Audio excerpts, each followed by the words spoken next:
옛날 산과들이 맞닿은 조용한 마을에 글씨로 이름난 한 선비가 살고 있었습니다. 그의 글씨는 단정하고 힘이 있었고 마을 사람들은 대문에 그 글씨로 쓴 액자를 걸어두면 복이 온다고 믿었습니다. 그 덕에 멀리서도 글씨를 부탁하러 찾아오는 이들이 줄을 이었고 선비의 집은 언제나 먹물 냄새와 붓소리로 가득했지요. 하지만 선비는 부나 명예에 욕심이 없었고 언제나 바른 뜻으로 사람들을 대하며 살았습니다. 그러던 어느 해 그가 갑작스러운 병을 얻어 눕게 되었습니다. 며칠 사이에 기력이 급격히 쇠해진 그는 마지막 순간을 직감하고 아내와 아직 어린 아들을 곁에 불렀습니다. 내가 떠난 뒤에도 너희를 지켜보겠다. 그리고 꼭 전해야 할 일은 편지로 알려주마. 아내는 울며 그의 손을 잡았고 아들은 어린 마음에 그 말을 절반쯤 농담처럼 들었습니다.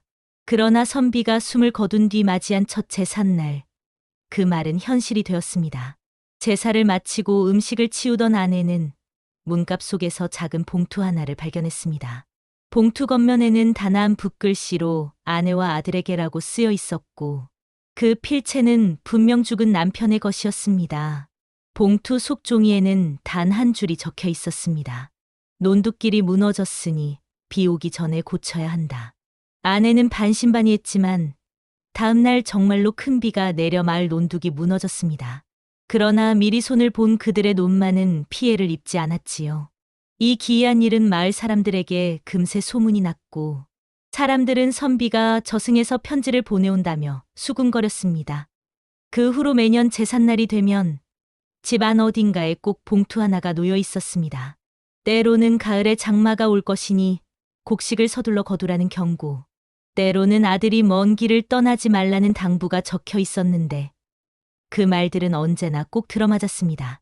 처음엔 아내와 아들이 편지 덕에 위기를 피하고 평온하게 살 수 있었습니다. 하지만 세월이 흐르며 아들은 편지를 다른 눈으로 보기 시작했습니다.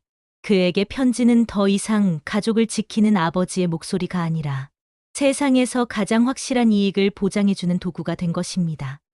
어느 해에는 북쪽 장터로 가지 말라는 문구를 보고 남쪽 장터에서 귀한 비단을 헐값에 사들였습니다.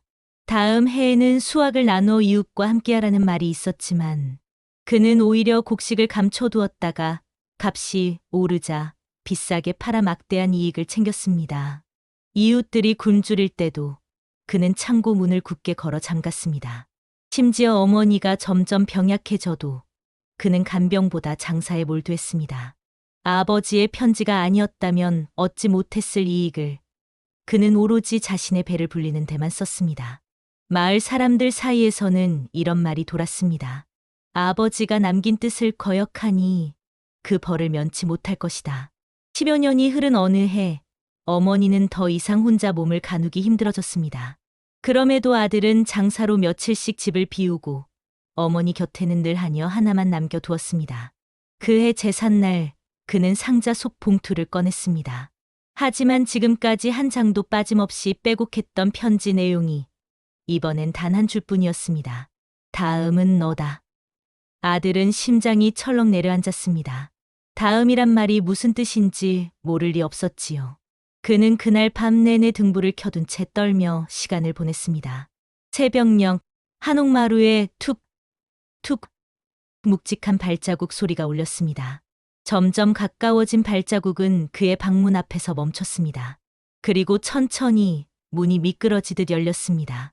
등불빛에 드러난 그림자는 생전의 아버지 모습이었습니다. 검은 도포 차림, 날카로운 눈빛, 그러나 입술은 굳게 다물린 채 아들을 바라보고 있었습니다. 그의 손이 천천히 앞으로 뻗었습니다. 아들이 숨을 고르며 뒤로 물러나는 순간 등 뒤에서 낮고 차가운 속삭임이 들렸습니다. 편지를 받았지 않느냐? 순간 방 안의 등불이 꺼졌고 싸늘한 달빛만이 방을 스쳤습니다. 다음 날 아침 하녀가 문을 열었을 때 아들은 자리에서 숨이 끊어진 채 앉아 있었습니다. 그의 손에는 찢겨진 마지막 편지 조각이 쥐어져 있었다고 합니다. 마을 사람들은 그 일을 두고 이렇게 말했습니다. 저승에서 온 편지를 욕심에 쓰면 결국 저승이 그 편지를 받는 자를 데려간다.